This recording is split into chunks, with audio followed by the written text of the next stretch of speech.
ಈಗೊಂದು breaking news ಇದೆ. ಇಷ್ಟು ದಿನ ಸುಮ್ಮನಿದ್ದಂತಹ ದೋಸ್ತಿ ಸರ್ಕಾರಕ್ಕೆ ಸಂಕಟ ಈಗ ಮತ್ತೆ ಎದುರಾಗ್ತಾ ಇದೆ ಅನ್ನೋದ್ರ ಬಗ್ಗೆ ಒಂದು ಬ್ರೇಕಿಂಗ್ ನ್ಯೂಸ್ ಬರ್ತಾ ಇದೆ. ಚಿಂಚೋಳಿ ಶಾಸಕ ಕೈ ಕೊಡೋದು ಕನ್ಫರ್ಮ್ ಅಂತ ಈಗ ಮಾಹಿತಿ ಲಭ್ಯ ಆಗ್ತಾ ಇದೆ. ಶಾಸಕ ಉಮೇಶ್ ಜಾಧವ್ ಬಿಜೆಪಿ ಸೇರ್ಪಡೆ ಆಗೋದಕ್ಕೆ ಡೇಟ್ ಫಿಕ್ಸ್ ಆಗಿದೆಯಂತೆ. ಮಾರ್ಚ್ 6ನೇ ತಾರೀಕು ಕಲಬುರಗಿಗೆ ಪ್ರಧಾನಿ ನರೇಂದ್ರ ಮೋದಿ ಭೇಟಿ ಕೊಡ್ತಾ ಇರೋ ಹಿನ್ನೆಲೆ ಕಲಬುರಗಿ ನಗರದ NV ಮೈದಾನದಲ್ಲಿ ಬಿಜೆಪಿ ಸಮಾವೇಶವನ್ನು ಹಮ್ಮಿಕೊಂಡಿದೆ. ಪ್ರಧಾನಿ ಮೋದಿ ಸಮ್ಮುಖದಲ್ಲಿ ಶಾಸಕ ಉಮೇಶ್ ಜಾಧವ್ ಬಿಜೆಪಿಯನ್ನ ಅವತ್ತು ವಿದ್ಯುಕ್ತವಾಗಿ ಸೇರ್ಪಡೆ ಆಗ್ತಾರೆ ಅಂತ ಹೇಳಲಾಗ್ತಾ ಇದೆ. ಸೊ ಹಾಗಾಗಿ ಮಾರ್ಚ್ 6ನೇ ತಾರೀಕು ಇನ್ನು 3 ದಿನ ಕಳೆದ್ರೆ ಕಾಂಗ್ರೆಸ್ನ ಶಾಸಕರು ಬಿಜೆಪಿಗೆ ಹೋಗೋದು ಗ್ಯಾರಂಟಿ ಅಂತ ಹೇಳಲಾಗ್ತಾ ಇದೆ. ಆದರೆ ಎಷ್ಟೇ ಮನವೊಲಿಸಿದ್ರೂ ಕೂಡ ಚಿಂಚೋಳಿ ಶಾಸಕರ ಮನಸ್ಸು ಪರಿವರ್ತನೆ ಆಗಲೇ ಇಲ್ಲ. ಕಾಂಗ್ರೆಸ್ನ ಅನೇಕ ನಾಯಕರು ಇದೀಗ ಬಿಜೆಪಿಗೆ ಹೋಗೋದು ಪಕ್ಕಾ ಕನ್ಫರ್ಮ್. ಯಾಕೆಂದರೆ ಸಂಕ್ರಾಂತಿ ಸಂದರ್ಭದಿಂದನೂ ಕೂಡ ಇದುವರೆಗೆ ಯಾವುದೇ ರೀತಿಯ ಪ್ರಯತ್ನ ಪಟ್ಟರೂ ಕೂಡ ಅವ್ರ ಕೈಗೆ ಸಿಗಲಿಲ್ಲ. ಜೊತೆಗೆ ಕಾಂಗ್ರೆಸ್ ನಾಯಕರ ಸಮ್ಮುಖದಲ್ಲೇ ಇದ್ದರೂ ಕೂಡ ಜೊತೆಲೇ ಇದ್ದರೂ ಕೂಡ ಅವರು ಅವರ ಮಾತನ್ನು ಕೇಳಲಿಲ್ಲ. ಚಿಂಚೋಳಿ ಶಾಸಕರ ಜೊತೆ ಇನ್ನೂ 3 ಜನ ಶಾಸಕರು ಗುಡ್ ಬೈ ಹೇಳ್ತಾರೆ ಅನ್ನುವಂತಹ ಸಾಧ್ಯತೆಗಳಿದ್ದಾವೆ. ದೋಸ್ತಿ ಸರ್ಕಾರಕ್ಕೆ ಶಾಕ್ ಕೊಡೋದಕ್ಕೆ ಕೇಸರಿ ಪಡೆ ಕಲಬುರಗಿಯ NV ಮೈದಾನದಲ್ಲಿ ನಡೆಯುವಂತಹ ಸಮಾವೇಶದಲ್ಲಿ ಪ್ಲಾನ್ ಮಾಡಿಕೊಂಡಿದೆ. ಸೊ ಇದು ರಾಜ್ಯ ರಾಜಕಾರಣದಲ್ಲಿ ಮತ್ತೊಮ್ಮೆ ಬಿಜೆಪಿ ಸೇರ್ಪಡೆಯ ಪರ್ವ ಆಗುತ್ತಾ? ಆಪರೇಷನ್ ಕಮಲಕ್ಕೆ ಉಮೇಶ್ ಜಾಧವ್ ಒಳಗಾಗಿದ್ದಾರ? ಹಾಗಿದ್ರೆ ಎಸ್, ಈಗಾಗಲೇ ಸಾಕಷ್ಟು ಬಾರಿ ಉಮೇಶ್ ಜಾಧವ್ TV5 ಜೊತೆ ಮಾತನಾಡ್ತಾ ಕೂಡ ಹೇಳಿದ್ದಾರೆ, ಆ ರೀತಿಯದಾವುದು ಯೋಚನೆ ಇಲ್ಲ, ಅಸಮಾಧಾನ ಇರೋದಂತೂ ನಿಜ. ನಾನು TV5 ಮುಂದೆ ಹೇಳಿಕೊಂಡಿದ್ರು. ಆದರೆ ನರೇಂದ್ರ ಮೋದಿ ಅವರ ಸಮ್ಮುಖದಲ್ಲಿ ಬಿಜೆಪಿ ಸೇರೋದು ಪಕ್ಕಾ ಆಗ್ತಾ ಇದೆ. ಮಾರ್ಚ್ 6ನೇ ತಾರೀಕು ಬಿಜೆಪಿಯ ರ್ಯಾಲಿನಲ್ಲಿ ಉಮೇಶ್ ಜಾಧವ್ ಬಿಜೆಪಿಯನ್ನು ಸೇರ್ಪಡೆ ಆಗ್ತಾರೆ. ಎಸ್, ಈ ಬಗ್ಗೆ ಮತ್ತಷ್ಟು ಮಾಹಿತಿಯನ್ನು ನಮ್ಮ ಕಲಬುರಗಿ ಪ್ರತಿನಿಧಿ ಗೋಪಾಲ್ ಕುಲಕರ್ಣಿ ಕೊಡ್ತಾರೆ. ಗೋಪಾಲ್, ಉಮೇಶ್ ಜಾಧವ್ ಇಷ್ಟು ದಿನ ನಾನು ಕಾಂಗ್ರೆಸ್ನಲ್ಲೇ ಇದ್ದೀನಿ, ಆದರೆ ನನಗೆ ಅಸಮಾಧಾನ ಇದೆ ಅಂತ ಅಷ್ಟೇ ಹೇಳ್ತಾ ಇದ್ರು. ಆದರೆ ಬಿಜೆಪಿ ಹೋಗೋದ್ರ ಬಗ್ಗೆ ಎಲ್ಲಿಯೂ ಕೂಡ ಸುಳ್ಹನ್ನ ಕೊಟ್ಟಿರಲಿಲ್ಲ. ಆದರೆ ಮಾರ್ಚ್ 6ನೇ ತಾರೀಕು ಏನಾಗುತ್ತೆ ಅಂತ? ಗುರುಪ್ರಸಾದ್, ಏನು ರಾಜ್ಯ ರಾಜಕಾರಣದಲ್ಲಿ ಸಂಕ್ರಾಂತಿ ಹಬ್ಬದಿಂದ ಇಲ್ಲಿವರೆಗೆ ಇಟ್ಕೊಂಡು ಏನು ರಾಜಕೀಯದಲ್ಲಿ ಒಂದು ಹೊಸ ಪರ್ವ ಆರಂಭ ಆಗುತ್ತೆ ಅಂತ ಹೇಳಿ ಹಲವು ಮಾತುಗಳು ಕೇಳಿ ಬರ್ತಾ ಇತ್ತು. ಅದಕ್ಕೆ ಸಂಬಂಧಪಟ್ಟಂತೆ ಈ ರಾಜ್ಯ ರಾಜಕಾರಣದಲ್ಲಿ ಮೊಟ್ಟ ಮೊದಲಿಗರಾಗಿ ಏನು ಚಿಂಚೋಳಿಯ ಕೈ ಶಾಸಕ ಉಮೇಶ್ ಜಾಧವ್ ಬಿಜೆಪಿಗೆ ಸೇರ್ಪಡೆ ಆಗ್ತಾರೆ ಅಂತ ಹೇಳಿ ಒಂದು ಮಾತು ಕೇಳಿ ಬರ್ತಾ ಇತ್ತು. ಆದ್ರೆ ಅವರು ಇಂಡೈರೆಕ್ಟ್ ಆಗಿನೇ ಹೇಳಿದ್ರು ಹೊರತು ಎಲ್ಲೂ ಕೂಡ ಏನಪ್ಪಾ ಅಂದ್ರೆ ಬಿಜೆಪಿಗೆ ಹೋಗ್ತೀನಿ ಅಂತ ಹೇಳಿದ್ದಿಲ್ಲ. ಆದ್ರೆ ಅವರು ನಡೆಸ್ತಕ್ಕಂತ ನಡೆ ಮತ್ತೆ ಹೇಳ್ತಕ್ಕಂಥ ಹೇಳಿಕೆಗಳು ಏನಿದೆಲ್ಲ, ಅವರು ಅಂದ್ರೆ ಖರ್ಗೆ ಕುಟುಂಬದ ವಿರುದ್ಧವಾಗಿ ಕೊಡುವಂತ ಹೇಳಿಕೆಗಳು, ಜೊತೆಗೆ ಕಾಂಗ್ರೆಸ್ ವಿರುದ್ಧ ಕೊಡುವಂತ ಹೇಳಿಕೆಗಳು ಎಲ್ಲವೂ ಬಿಜೆಪಿ ಕಡೆನೇ ವಾಲ್ತಾ ಇತ್ತು ಅಂತ ಹೇಳಿ ಗೊತ್ತಾಗ್ತಾ ಇದೆ. ಸೊ ಇದೀಗ ಏನಂತ ಹೇಳಿದ್ರೆ ಅದಕ್ಕೆ ಒಂದು ಮುಹೂರ್ತ ಫಿಕ್ಸ್ ಆಗಿದೆ. ಅಂದ್ರೆ ಇಷ್ಟು ದಿವಸದ ಕಾಲ ಇದೀಗ ಮುಹೂರ್ತ ಫಿಕ್ಸ್ ಆಗಿದೆ. ಮಾರ್ಚ್ 6ನೇ ತಾರೀಕು ಪ್ರಧಾನಿ ನರೇಂದ್ರ ಮೋದಿ ಕಲಬುರಗಿಯಲ್ಲಿ ಒಂದು ಬೃಹತ್ ರ್ಯಾಲಿಯನ್ನ ನಡೆಸಲಿದ್ದಾರೆ. ಸೊ ಅದಕ್ಕಾಗಿ ಕಲಬುರಗಿಯ NV ಮೈದಾನದಲ್ಲಿ ಈಗಾಗಲೇ ಸಿದ್ಧತೆಗಳು ನಡೆದಿವೆ. ಜೊತೆಗೆ ಏನಂತ ಹೇಳಿದ್ರೆ ಇವತ್ತು ಮಧ್ಯಾಹ್ನ ಖುದ್ದಾಗಿ ಏನು ಬಿಜೆಪಿ ಪ್ರಧಾನ ಕಾರ್ಯದರ್ಶಿ ಆದಂತ N ರವಿಕುಮಾರ್ ಅವರು ಕೂಡ ಒಂದು ಪತ್ರಿಕಾಗೋಷ್ಠಿ ನಡೆಸಲಿಕ್ಕಿದ್ದಾರೆ. ಸೊ ಇದೆಲ್ಲದರ ಸಮ್ಮುಖದಲ್ಲಿ ಅಂದ್ರೆ ಈ ಒಂದು ಪ್ರಧಾನಿ ಮೋದಿಯ ಸಮ್ಮುಖದಲ್ಲೇ ಬಿಜೆಪಿಗೆ ಜಾಧವ್ ಅವರು ಅಧಿಕೃತವಾಗಿ ಸೇರ್ಪಡೆ ಆಗ್ತಾರೆ. ಪ್ರಧಾನಿ ಮೋದಿ ಅವರು ವೇದಿಕೆಯಲ್ಲೇ ಅವರು ಬಿಜೆಪಿಗೆ ಸೇರ್ತಾರೆ ಅಂತ ಹೇಳಿ ಈಗಾಗಲೇ ಎಲ್ಲಾ ಕಡೆ ಪುಕಾರಾಗಿದೆ. ಆದ್ರೆ ಅಧಿಕೃತವಾಗಿ ಅವರು ಹೇಳಿಲ್ಲ, ಹೇಳೋದಷ್ಟೇ ಬಾಕಿ ಉಳಿದಿದೆ. ಸೊ ಅದಕ್ಕೆ ಬೇಕಾದಂತ ಸಿದ್ಧತೆಗಳೆಲ್ಲವೂ ಮಾಡಿಕೊಂಡಿದ್ದಾರೆ. ಇದೀಗ ಮತ್ತೊಂದು ಬಂದಿರೋ ಮಾಹಿತಿ ಪ್ರಕಾರ ಇನ್ನೂ 3 ಶಾಸಕರು ಅಂದ್ರೆ ಒಟ್ಟಿಗೆ 4 ಶಾಸಕರು ಪ್ರಧಾನಿ ಮೋದಿಯವರ ಜೊತೆ ಈ ಕೇಸರಿ ಶಾಲನ್ನ ಹಾಕೊಳ್ಳಿದ್ದಾರೆ ಅನ್ನೋ ಮಾತು ಇಲ್ಲಿ ಕೇಳಿ ಬರ್ತಾ ಇದೆ. ಸೊ ಅಂದುಕೊಂಡಂತೆ ಎಲ್ಲಷ್ಟು ಆದ್ರೆ ಇದೇ 6ನೇ ತಾರೀಕಿಂದ ಅಧಿಕೃತವಾಗಿ ಬಿಜೆಪಿಗೆ ಸೇರಿ ಖರ್ಗೆ ವಿರುದ್ಧ ರಣಕಾಳೆ ಮಾಡಿಸ್ಲಿಕ್ಕೆ ಜಾಧವ್ ರೆಡಿ ಆಗಿದ್ದಾರೆ. ಗುರುಪ್ರಸಾದ್. ಓಕೆ ಕುಲಕರ್ಣಿ, ಇನ್ನು ಸಿದ್ದರಾಮಯ್ಯನವರ ಫಾಲೋಯರ್ ಆಗಿ ಗುರುತಿಸ್ಕೊಳ್ತಾರೆ ಉಮೇಶ್ ಜಾಧವ್. ನನಗೂ ಸಚಿವ ಆಕಾಂಕ್ಷಿ ಇದ್ದೀನಿ, ನಾನು ಯಾಕೆ ಆಗಬಾರ್ದು, ನನಗೂ ಅರ್ಹತೆ ಇದೆ ಅಂತ. ಬಟ್ ಈ ಬಾರಿ ಏನು ಸಂಧಾನ ಏನು ಮಾಡಿಕೊಂಡ್ರು ಸಾಕಷ್ಟು ಗೊಂದಲಗಳ ಮಧ್ಯೆ. ಸೊ ಅವ್ರು ಯಾವುದೇ ರೀತಿಯ ಭರವಸೆ ಹೋಗಿರ್ಲಿಲ್ವಾ ಚಿಂಚೋಳಿ ಶಾಸಕರಿಗೆ ಅಂತ? ಇಲ್ಲ, ಈಗಾಗಲೇ ಅಂತೇಳಿ ಬಹಳಷ್ಟು ಅವರು ಕಾಂಗ್ರೆಸ್ನ ಕೆಲವು ದಿನೇಶ್ ಗುಂಡೂರಾವ್ ಅವರಿರ್ಬೋದು, ಸಿದ್ದರಾಮಯ್ಯ ವಿಶೇಷವಾಗಿ ಏನು ಬಹಳಷ್ಟು ಪ್ರಯತ್ನಗಳನ್ನ ಮಾಡಿದ್ರು. ಜೊತೆಗೆ ಏನಂತ ಹೇಳಿದ್ರೆ ಒಂದು ಅಧಿವೇಶನ ಸಂದರ್ಭದಲ್ಲಿ ವಿಪ್ ಜಾರಿ ಆದಂತಹ ಸಂದರ್ಭದಲ್ಲಿ ಕೂಡ ಪರ್ಸನಲ್ ಆಗಿ ಸಿದ್ದರಾಮಯ್ಯ ಅವರು ಉಮೇಶ್ ಜಾಧವ್ ಅವರಿಗೆ ಮಾತಾಡಿದ್ರು. ಅದೇ ಯಾವುದೇ ಕಾರಣಕ್ಕೂ ನಾನು ಕಾಂಗ್ರೆಸ್ ಅಲ್ಲಿ ಉಳಿಯೋದಿಲ್ಲ, ನನಗೆ ಕಾಂಗ್ರೆಸ್ ವಿರೋಧ ಅನ್ನೋದಕ್ಕಿಂತ ಹೆಚ್ಚಾಗಿ ಸ್ಥಳೀಯವಾಗಿ ಏನಂತ ಹೇಳಿದ್ರೆ ಅಲ್ಲಿರ್ತಕ್ಕಂತ ಖರ್ಗೆ ಅವರ ಬಗ್ಗೆ ನನಗೆ ಅಸಮಾಧಾನವಿದೆ. ನನ್ನನ್ನು ತುಂಬಾನೇ ನನ್ನ ಕ್ಷೇತ್ರದ ಬಗ್ಗೆ ನನ್ನ ಬಗ್ಗೆ ಕಡೆಗಣನೆ ಮಾಡಿದ್ದಾರೆ. ಹಾಗಾಗಿ ಏನಂತ ಹೇಳಿದ್ರೆ ನಾನು ಯಾವುದೇ ಕಾರಣಕ್ಕೂ ನಾನು ಕಾಂಗ್ರೆಸ್ ಅಲ್ಲಿ ಉಳಿಯೋದಿಲ್ಲ ಅನ್ನೋ ಮಾತನ್ನ ಸಿದ್ದರಾಮಯ್ಯ ಅವರಿಗೆ ಖಡಾಖಂಡಿತವಾಗಿ ಹೇಳಿದ್ದಾರೆ. ಸೊ ಹೀಗಾಗಿ ಕೈ ಪಕ್ಷದ ಮುಖಂಡರು ನಡೆಸಿದಂತಹ ಎಲ್ಲ ಕಸರತ್ತು ವ್ಯರ್ಥ ಆಗಿದೆ. ಈಗೇನಂತ ಅಧಿಕೃತವಾಗಿ ಅವರು ಬಿಜೆಪಿಗೆ ಸೇರ್ಲಿಕ್ಕೆ ಮುಂದಾಗಿದ್ದಾರೆ. Guruprasad. Okay, thank you Gopal ಮಾಹಿತಿಗೆ. ಕಾಂಗ್ರೆಸ್ ಸಂಸದರಾಗಿರುವಂತಹ ಹನುಮಂತಯ್ಯನವರು ದೂರವಾಣಿ ಸಂಪರ್ಕದಲ್ಲಿದ್ದಾರೆ. ಸರ್ ನಮಸ್ತೆ. ನಮಸ್ಕಾರ. ಎಸ್, ಕಲಬುರಗಿನಲ್ಲಿ ಮಲ್ಲಿಕಾರ್ಜುನ ಖರ್ಗೆ ಅವರಿಗೆ ಟಾಂಗ್ ಕೊಡೋದಕ್ಕೆ ಉಮೇಶ್ ಜಾಧವ್ ಅವ್ರನ್ನ ದಾಳವಾಗಿ ಬಳಸ್ಕೊಳ್ತಾ ಇದೆಯಾ ಬಿಜೆಪಿ? ಯಾಕೆಂದ್ರೆ ಅವರು ವಿದ್ಯುಕ್ತವಾಗಿ ಮಾರ್ಚ್ 6ನೇ ತಾರೀಕು ಬಿಜೆಪಿಗೆ ಹೋಗ್ತಾರಂತೆ. ಮಲ್ಲಿಕಾರ್ಜುನ್ ಖರ್ಗೆ ಅವರು ಹಲೋ ಮಾತಾಡಿ ಹನುಮಂತಯ್ಯನವರೇ, ಕೇಳಿಸ್ತಾ ಇದೆ. ಮಲ್ಲಿಕಾರ್ಜುನ್ ಖರ್ಗೆ ಅವ್ರಿಗೆ ಇದೇನು ಮೊದಲನೇ ಎಲೆಕ್ಷನ್ ಅಲ್ಲ, ಕೊನೆ ಎಲೆಕ್ಷನ್ ಅಲ್ಲ. ಓಕೆ, ಅವರು ತಮ್ಮ ಜೀವನದಲ್ಲಿ ಈವರೆಗೆ ನಡೆಸಿರೋ ಎಲ್ಲಾ ಚುನಾವಣೆಯಲ್ಲಿ ಗೆದ್ದಿದ್ದಾರೆ.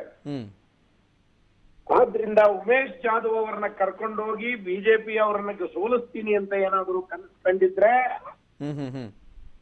ಅದು ಖಂಡಿತವಾಗಿ ಸಾಧ್ಯ ಇಲ್ಲದೆ ಇರ್ತಕ್ಕಂಥ ಮಾತು. ಭ್ರಮೆ ಅದು. ಓಕೆ, ಈಗ ಇಷ್ಟು ದಿನ ಅವ್ರನ್ನ ಸಂತೈಸಿ ಓಲೈಸಿ ಅಷ್ಟೊಂದು ಆದ್ರೂ ಕೂಡ ಯಾಕೆ ಬಿಜೆಪಿಗೆ ಹೋಗ್ತಾರೆ? ಏನ್ ಅಂತ ಬಲವಾದ ಕಾರಣ ಏನಿದೆ ಅಂತ? ನೋಡಿ, ಒಂದು ಬಿಜೆಪಿ ಅವರು ದುಡ್ಡು ಕೊಡ್ತಾ ಇದ್ದಾರೆ ಎಲ್ಲಾರ್ಗೂ. ಓಕೆ, ಇವತ್ತು ನಮ್ಮ ಶಾಸಕರು ಚುನಾವಣೆ ಗೆಲ್ಲಬೇಕು ಅಂದ್ರೆ ಏನು ಖರ್ಚು ಮಾಡ್ತಿದ್ದಾರೆ, ಅದರ 5 ಪಟ್ಟು ಹೆಚ್ಚು ಹಣವನ್ನ ಕೊಡ್ತಕ್ಕಂಥದ್ದನ್ನ ಬಿಜೆಪಿ ರೂಢಿ ಮಾಡಿಕೊಂಡಿದೆ. ಈ ಕಾರಣದಿಂದಾಗಿ ಬಿಜೆಪಿ ಅವರಿಗೆ ಕ್ಯಾಂಡಿಡೇಟ್ ಇಲ್ದೇನೆ ಕಾಂಗ್ರೆಸ್ನಲ್ಲಿ ಗೆಲ್ಲೋ ಶಕ್ತಿ ಇರೋರನ್ನ ಕರ್ಕೊಂಡು ಹೋಗಿ ಕ್ಯಾಂಡಿಡೇಟ್ ಮಾಡ್ತಕ್ಕಂಥ ದುಸ್ಥಿತಿಯಲ್ಲಿ ಬಿಜೆಪಿ ಪಕ್ಷ ಇದೆ. ಉಮೇಶ್ ಜಾಧವ್ ಅವರು ಕೂಡ ಕೇಳಿದ್ದಾರೆ ಹನುಮಂತಯ್ಯನವರೇ, ನನಗೆ ದುಡ್ಡಿನ ಅವಶ್ಯಕತೆ ಇಲ್ಲ, ನಾನು ಡಾಕ್ಟರ್ ಇದ್ದೀನಿ, ಇದನ್ನ ಬಿಟ್ಟರೆ ನಾನು ಬೇರೆ ಕಡೆ ದುಡ್ಡು ಕೊಡ್ತೀನಿ, ಆದ್ರೆ ನನಗೆ ಪಕ್ಷದಲ್ಲಿ ಅವಮಾನ ಆಗಿದೆ ಅಂತ ಹೇಳ್ತಾರೆ ಅವರು. ಪಕ್ಷದಲ್ಲಿ ಅವಮಾನ ಆಗಿದ್ರೆ ಪಕ್ಷದ ವೇದಿಕೆಯಲ್ಲಿ ನಿಂತು ಚರ್ಚೆ ಮಾಡ್ಬೇಕ್ರಿ, ಅದು ಬಿಜೆಪಿಗೆ ಹೋಗೋದಲ್ಲ ಪರಿಹಾರ. ಏನು ಅವ್ರದ್ದು ಪಕ್ಷದಲ್ಲಿ ಅನ್ಯಾಯ ಆಗಿದ್ರೆ ಒಪ್ಪೋಣ, ಸರಿ ಮಾಡೋಣ. ಪಕ್ಷದಲ್ಲಿ ಒಪ್ಪಿಗೆ ನನಗೆ ಅನ್ಯಾಯ ಆಗಿದೆ ಅನ್ನೋದನ್ನ ಯಾವತ್ತು ಯಾವ ವೇದಿಕೆಯಲ್ಲೂ ಅವ್ರು ಹೇಳಿದ್ದನ್ನು ನಾನು ಕೇಳಿಲ್ವಲ್ಲ. ಯಾವತ್ತು ಕಾಂಗ್ರೆಸ್ ಅಧ್ಯಕ್ಷರಿಗೆ ದೂರು ಕೊಟ್ಟಿದ್ದಾರೆ, ನನಗೆ ಇಂಥ ಅನ್ಯಾಯ ಆಗಿದೆ ಅಂತ ಹೇಳಿದ್ದಾರೆ. ಯಾದವ್ ಅವರು ನನಗೆ ತುಂಬಾ ಸ್ನೇಹಿತರು, ನನಗೆ ಗೊತ್ತಿರೋರು, ನಾನು ಅವ್ರಿಗೋಸ್ಕರ ಕ್ಯಾಂಪೇನ್ ಮಾಡಿದ್ದೀನಿ. ಆದ್ರಿಂದ ಈ ಮಾತನ್ನು ಹೇಳ್ತಾ ಇದ್ದೀನಿ ಸ್ನೇಹಿತರೆ. ಅವ್ರಿಗೆ ಸಚಿವ ಸಂಪುಟದಲ್ಲಿ ಅವಕಾಶ ಸಿಗ್ಬೇಕಾಗಿತ್ತು, ನನ್ನ ಗುರುತಿಸ್ಲಿಲ್ಲ, ಸಿದ್ದರಾಮಯ್ಯನವರು ಗುರುತಿಸ್ಲಿಲ್ಲ, ಕೆಪಿಸಿಸಿ ಅಧ್ಯಕ್ಷರು ಗುರುತಿಸ್ಲಿಲ್ಲ, ನನ್ನ ಸ್ನೇಹಿತರೆಲ್ಲ ಕೈ ಬಿಟ್ರು ಅಂತ ಹೇಳ್ತಾರೆ.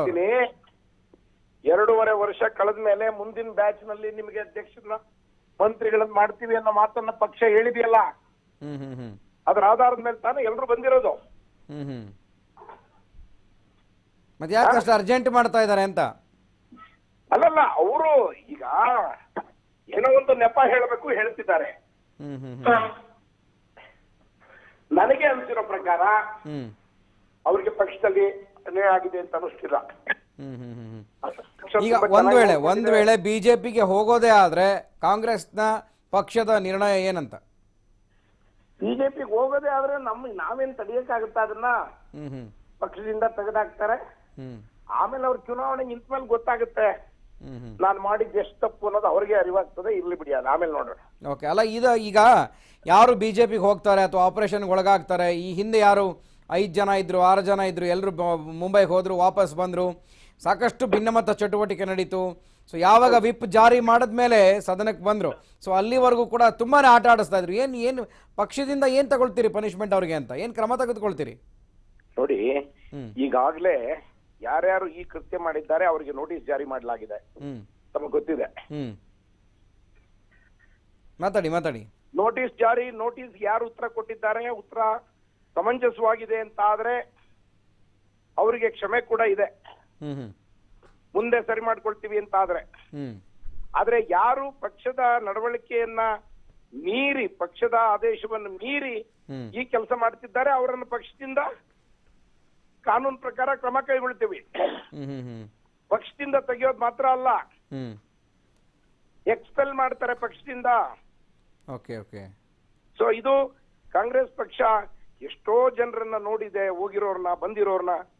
ಅದರಿಂದ ನಾವು ಹೆದರ್ಬೇಕಾದಂತ ಪ್ರಮೇಯ ಇಲ್ಲ ಅಂತ ನಾನು ಭಾವಿಸ್ತೇನೆ. ಓಕೆ, ನೀವು ಹೇಳಿದ್ರಿ ನನಗೂ ಅವ್ರ ಸ್ನೇಹಿತರು ಕ್ಯಾಂಪೇನ್ ಮಾಡಿದ್ದೀನಿ ಅಂತ. ನಾನು ಖಂಡಿತ ಕಾಂಗ್ರೆಸ್ ಪರವಾಗಿ ಅವ್ರ ಕ್ಷೇತ್ರಕ್ಕೆ ಹೋಗಿ ಕ್ಯಾಂಪೇನ್ ಮಾಡಿದ್ದೀನಿ. ಬಟ್ ನಿಮ್ಗೆ ಆತ್ಮೀಯರು ಇರೋರು ನಿಮ್ಮ ಹತ್ರ ಹೇಳ್ಕೋಬಹುದಾಗಿತ್ತಲ್ವಾ, ಈ ರೀತಿಯಾದ ಆಗಿದೆ ನನಗೆ? ಅದನ್ನೇ ಹೇಳ್ತಿದ್ದೀನಿ. ಉಮೇಶ್ ಜಾಧವ್ ಅವರು ಯಾವತ್ತಾದ್ರೂ ನನಗಿಂತ ಅನ್ಯಾಯ ಆಗಿದೆ, ಸರಿಪಡಿಸಿ ಅನ್ನೋ ಮಾತನ್ನ ಹೇಳಿದ್ರೆ ನಾವು ಖಂಡಿತವಾಗಿ ಅದ್ರ ಕಡೆ ಗಮನ ಕೊಡ್ಬೋದಾಗಿತ್ತು, ತಪ್ಪೇನಿಲ್ಲ ಅದು. ಪಕ್ಷದಲ್ಲಿ ಅಸಮಾಧಾನ ಇರೋರು ಇದ್ದಾರೆ. ಹ್ಮ್ ಹ್ಮ್ ಅವ್ರಿಗೆ ಏನೇನು ಅಗತ್ಯವಾದ ಈಗಾಗಲೇ ಪಕ್ಷ ಹೇಳಿದೆ, ಹ್ಮ್ ಹ್ಮ್ ಮುಂದಿನ ರೀಶಫಲ್ಗೆ ನಿಮ್ಮನ್ನ ಮಂತ್ರಿ ಮಾಡ್ತೀವಿ ಅಂತ ಹೇಳಿದ್ದಾರೆ, ಹ್ಮ್ ನಿಮ್ಮನ್ನ ಪೂರ್ತಿ ಬಿಟ್ಬಿಡ್ತೀವಿ ಅಂತ ಹೇಳಿಲ್ಲ. ಹ್ಮ್ ಇದನ್ನೆಲ್ಲ ಕೇಳೋ ಸೌಜನ್ಯ ಮತ್ತು ತಾಳ್ಮೆ ಇರ್ಬೇಕಲ್ಲ ಪಕ್ಷದಲ್ಲಿ. ಹ್ಮ್ ಹ್ಮ್ ಹ್ಮ್ ಈಗ ರಾಜಕೀಯ ಪಕ್ಷ ಅಂದ್ರೆ ಹ್ಮ್ ನಾವು ಕೇಳಿದ ದಿನನೇ ಮಂತ್ರಿ ಮಾಡೋ ಕಾಲ ಇಲ್ಲಲ್ಲ. ಈಗ ಎಲ್ಲರೂ ಕಾಂಪಿಟೇಟ್ ನಮ್ಮಲ್ಲಿ ನಿಜ, ನಿಜ, ನಿಜ. 4 ಸಾರಿ ಗೆದ್ದಿರೋರು 40 ಜನ ಇದ್ದಾರೆ. ನಿಜ ನಿಜ ನಿಜ. ಏನ್ ಮಾಡ್ತೀರಿ? ಆಮೇಲೆ ಅದರಲ್ಲೂ ದೋಸ್ತಿ ಸರ್ಕಾರ ಯಾರನ್ನ ಮಾಡಕ್ ಸಾಧ್ಯ ಅಲ್ವಲ್ಲ.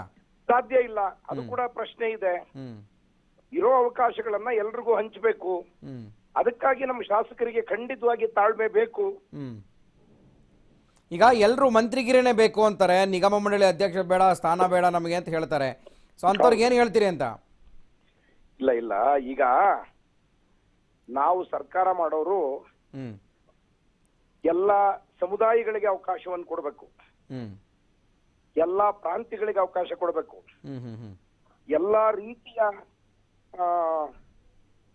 ಜನರನ್ನ ಇಟ್ಕೊಂಡು ಸರ್ಕಾರ ಮಾಡಬೇಕು. ಹ್ಮ್ ಹೇಳ್ತಾರೆ ಅಂತ ಒಂದೇ ಸಮುದಾಯದವ್ರನ್ನ ಮಾಡಕ್ಕಾಗಲ್ಲ.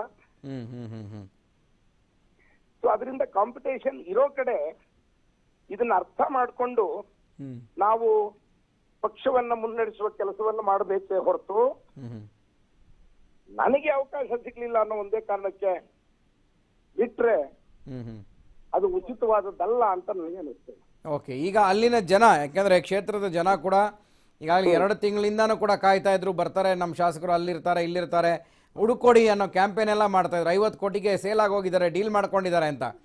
ಬಟ್ ಇದರಿಂದ ಪಕ್ಷಕ್ಕೆ ಡ್ಯಾಮೇಜ್ ಆಗಲ್ವಾ ಅಂತ? ಅವರಿಗೆ ಮತ ಹಾಕಿದ್ದಾರಲ್ಲ, ಹ್ಮ್ ಆ ಜನರ ಸ್ಥಿತಿ ಏನಾಗ್ತದೆ? ಇವರು ಹೀಗೆ ದುಡ್ಡು ತಗೊಂಡು ಬಿಜೆಪಿ ಬಿಟ್ಟು ಹೋದ್ರೆ ಹ್ಮ್ ನೀವ್ ಹೇಳಿ. ಹ್ಮ್ ಹ್ಮ್ ಹ್ಮ್ ಬಿಜೆಪಿಗೆ ಹೋಗ್ಬಿಟ್ರೆ ದುಡ್ಡು ತಗೊಂಡು ಹ್ಮ್ ಮತ ಹಾಕಿರುವ ಮತದಾರರ ಪರಿಸ್ಥಿತಿ ಅಲ್ಲ, ಈಗ ನಿಮ್ಮ ಪಕ್ಷದ ಟ್ರಂಪ್ ಕಾರ್ಡ್ ಇಟ್ಕೊಂಡು ಗೆದ್ದಿದ್ದಾರೆ. ಸೊ ಪಕ್ಷ ಏನಾದ್ರು ಮಾಡ್ಬೇಕಲ್ಲ ಅವ್ರಿಗೆ ಹಾಕಿದ್ರೆ, ಈ ಪಕ್ಷ ಏನ್ ಬುದ್ಧಿ ಕಲ್ಸುತ್ತೆ ಅಂತ? ಖಂಡಿತ ಈಗಾಗ್ಲೇ ನೋಟಿಸ್ ಜಾರಿ ಮಾಡಿದೀವಲ್ಲ, ಹ್ಮ್ ನೋಟಿಸ್ ಇನ್ನೂ ಉತ್ತರ ಬಂದಿಲ್ಲ ಅವರಿಂದ. ಹ್ಮ್ ಹ್ಮ್ ಹ್ಮ್ ಹ್ಮ್ ಉತ್ತರ ಬಂದ ಮರುಗಳಿಗೆಯಲ್ಲಿ ಮುಂದಿನ ಕ್ರಮವನ್ನ ಖಂಡಿತ ಕೈಗೊಳ್ತೇವೆ. ಓಕೆ ಓಕೆ, ಥ್ಯಾಂಕ್ ಯು ಹನುಮಂತಯ್ಯನವರೇ TV5 ಜೊತೆ ಮಾತನಾಡಿದ್ದಕ್ಕೆ. ಎಸ್, ಚಿಂಚೋಳಿ ಶಾಸಕರು ಕೈ ಕೊಡೋದು ಕನ್ಫರ್ಮ್. ಒಂದು ವೇಳೆ ಕನ್ಫರ್ಮ್ ಆದರೆ ಪಕ್ಷ ಅವ್ರ ಮೇಲೆ ಕ್ರಮ ತೆಗೆದುಕೊಳ್ಳುತ್ತೆ ಅಂತ ಕಾಂಗ್ರೆಸ್ನ ಸಂಸದರು ಮಾತಾಡಿದ್ರು TV5 ಜೊತೆ. ಎಸ್, ಇದು ಇನ್ನೂ 3 ಜನ ಮಾರ್ಚ್ 6ನೇ ತಾರೀಕು ಕಲಬುರಗಿಗೆ ಪ್ರಧಾನಿ ನರೇಂದ್ರ ಮೋದಿ ಭೇಟಿ ಕೊಡ್ತಾ ಇದ್ದಾರೆ. ಸೊ ಇನ್ನೂ 3 ಜನ ಕಾಂಗ್ರೆಸ್ನಿಂದ ಕಾಲು ಕೀಳುವಂತಹ ಸಾಧ್ಯತೆ ಇದೆ, ಕೈ ಕೊಡ್ತಾರೆ. ಮೋದಿ ಸಮ್ಮುಖದಲ್ಲಿ ಉಮೇಶ್ ಜಾಧವ್ BJP ಸೇರ್ಪಡೆಯಾಗೋದು ಕನ್ಫರ್ಮ್ ಅಂತ ಹೇಳ್ತಾ ಇದ್ದಾರೆ.